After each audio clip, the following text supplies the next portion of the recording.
So yeah, welcome to the Mobile Visual Office Hours. And what we're going to talk a little bit of a background on visual testing in general. I'm going to keep this brief because I feel like if you dialed in, you probably understand some of the basic concepts. But if not, let's talk a little bit about that. So visual testing's been around as a concept for just over 10 years, but it's been a very serious topic for probably about 10 years since Apple Tools was founded. They came out, they released a big solution, and it's a terrific tool. And since then, it's gotten a little bit more spread out, a little bit more something that people come to depend on a little bit more. And the fundamental part of it to understand is that uh, automated testing is hard. I think we can agree on. It's difficult. Takes a fairly high skill set. It takes a bit of dedication. It takes some tools that are kind of a little bit difficult to learn sometimes. And part of that comes to the fact that how do you tell a computer whether or not something is correct? What you run into when you're answering that question is the idea that you're going to examine a particular attribute of a particular element of a web page and say, is that element, does the text display like this, or is the color this, or is the image link this particular image link? And what you're trying to do is dance around the idea of correctness without actually being able to just sort of intuitively say, like you do with your human brain. You say, is that right? Does it feel right? What does my gut tell me?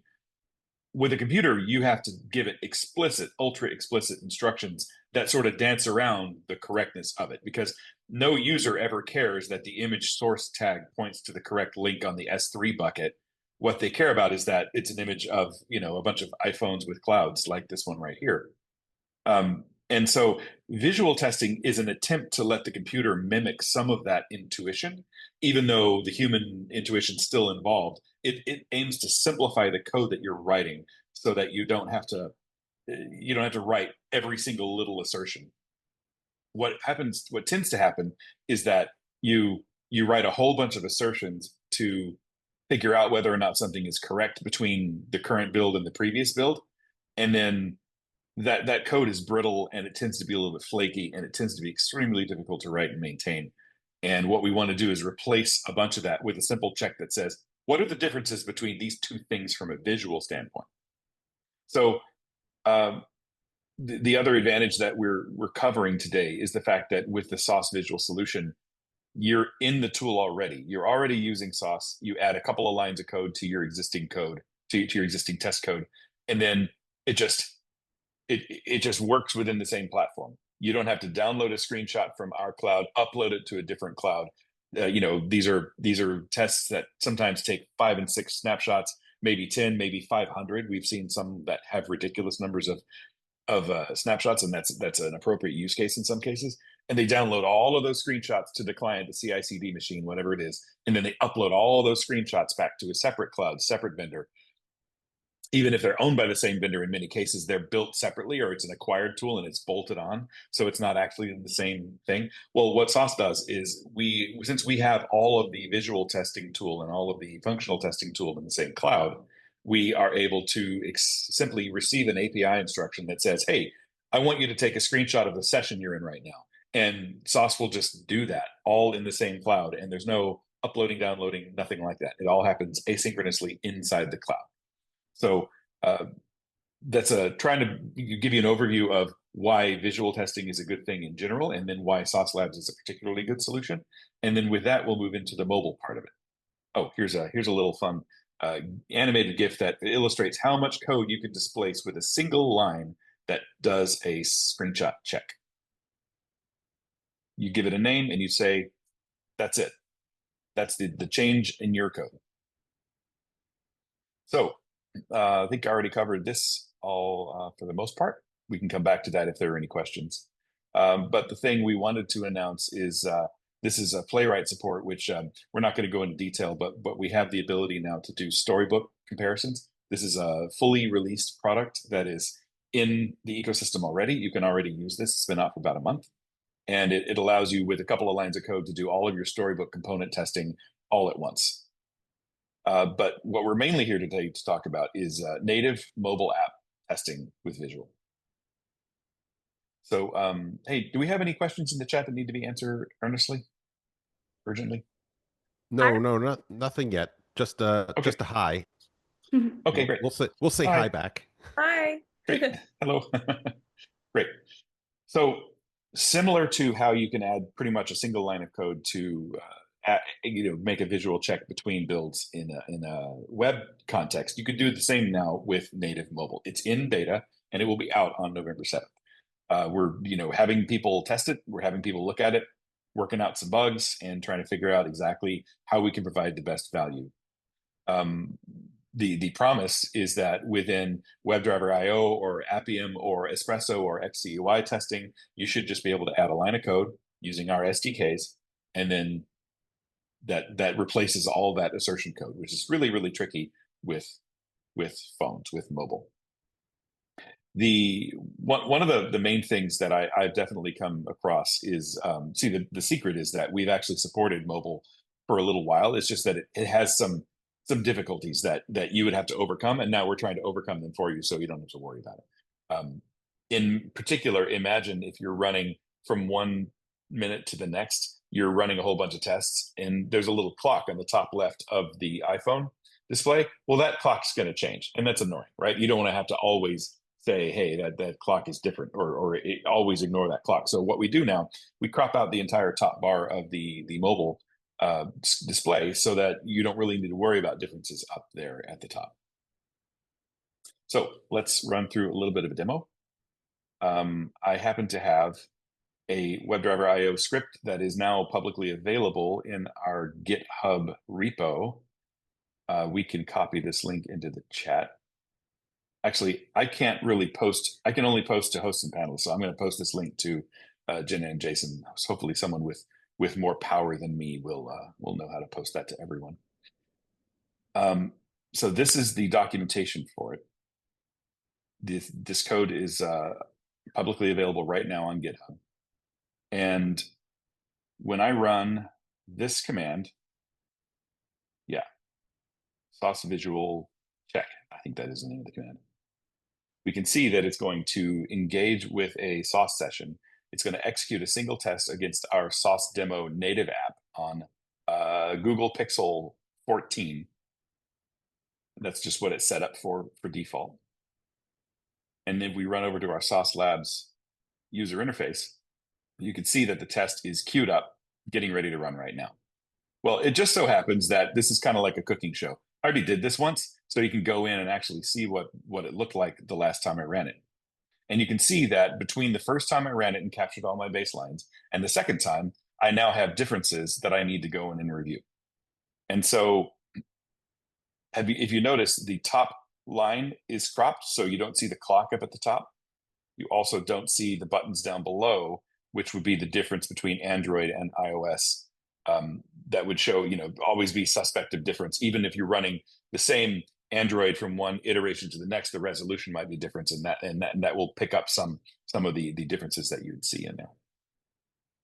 But within the comparison interface, I can zoom in using fairly standard. I'm doing a command zoom up here. You can zoom out. You can click and figure out what's going on inside the element. You can also put these images on top of each other and sort of dial back time and say, what are the particular differences between the baseline and the current? You'll notice that the image is different.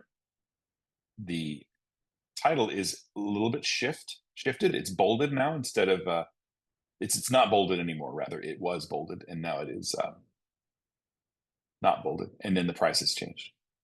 So you'll see that. One tool that we are going to be offering very soon, and we have currently in web, is the ability to see particular differences between these two web elements, which would actually tell you that one is bold and one is not bold. And that would be pretty useful information to know that it is visually different, but what is the nature of the difference? Very useful thing to know. Because then the extended feature that we have on web and will be soon having on mobile is the ability to say, well, if it's simply not bold anymore, I don't care. Don't even flag that as a difference. You can actually filter that out. Or if the image link is different, maybe the image link is supposed to be different. I don't actually care about that. But if anything else shows up, like the layout, the box dimension, something like that, that's important. And then what you do is you go through these these changes, you can see that it actually will highlight the different changes here, which is pretty nifty. And you can say, I don't like this. I'm going to fail this test. This is not how this is supposed to show up. I'm going to fail that. Notice on the previous one, we actually set an ignore region. So what we said in the code, and this is all in the code, not in the UI. What we said in the original code is if this image or anything inside this rectangle, if it's different, don't flag it. So that's the way that you can take an area of the screen that's reserved for considering like a dynamic ad that's going to be different every single time you run the test. And you can take that entire DOM element and say, ignore this because I never care if that's different. I only care about the content that I control and not about ads, dynamic ads, and that kind of thing. And so we rejected that change. We're going to, this is the only difference here is the bold. I actually don't care about that. And then here, I'm going to reject this change as well. And what you'll see is that back in the visual testing results, you'll see that there was a failed test. We rejected 3 of those changes, accepted 1 of them. And you'll also notice that when we ran the test, we have information about the screenshots that were captured,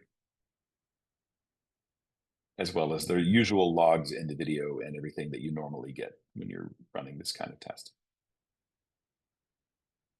So mainly the demo that what the point I'm trying to get across is that all of the same functionality that was in the web testing element of Sauce Labs Visual is now going over to mobile and native, not just mobile web. So pretty exciting. There's still some features left to be done, including full page screenshots we don't have yet. We in web we have the ability to stitch screenshots together if you have a very long page like Amazon. Well, maybe not Amazon because they're usually endless, but in any page that has like a finite thing, you could just sort of compare the entire screenshot all at once. That's coming from mobile, as is the DOM capture inspection as well as the selective dipping. Those are on their way probably here. I don't know if you want to correct me, Jenna. Probably within is it by the end of the quarter, by the end of the month? What is it?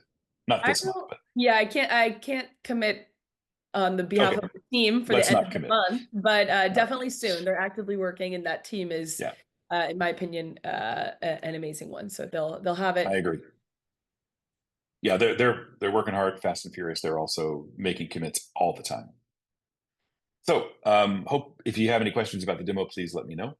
But you'll also get the ability to have analytics on how you are using the product. So real-time snapshot usage reporting to find out what kinds of snapshots are being consumed by where on the team. You can filter by whether or not it's a mobile or web or Storybook Playwright test to be able to find out where the highest usage is. And you can uncover trends in how many times you find differences or that kind of thing. I don't know if we have trends or reporting on the audit trails because we actually keep track of what user logged in is making the changes and rejecting and accepting the different things. We probably have some reporting on that. And if we don't, we probably will. But certainly something you can figure out on a per snapshot basis. And then we should be able to give you this information in order to help you project the usage you'll have in the future so that we can make sure that the contract size is right and everything like that. So far, we've had some really good feedback on this. Just in the short time, this product has been out for a year in the web, and it's pretty cool to see that we've had real traction with real customers who are willing to go onto the record and talk about this kind of thing. And a quick thing with Hootsuite is they were a customer that was part of the visual mobile beta that's going on still right now, in case anyone wants to. It's a fully functioning beta, right? So everything that's available right now in beta is going to be part of what we're GAing next month. But something really cool about Hootsuite when I was talking to them during the beta is how quickly they were able to set up visual testing on their native mobile apps, right? I think their quote was like, they said it was so easy. He was able to set up visual testing on native mobile apps in like 5 minutes, right? And so I just think that's a really cool proof point, a representation of how easy it is to take what you're doing with Sauce Visual on different devices and platforms and expand that to get more coverage. So Yeah, thought that was it's really cool. If we have time, if people want to see it, I probably can show some code. I might fumble for a minute to get to it, but I can probably show some and do anything you got around.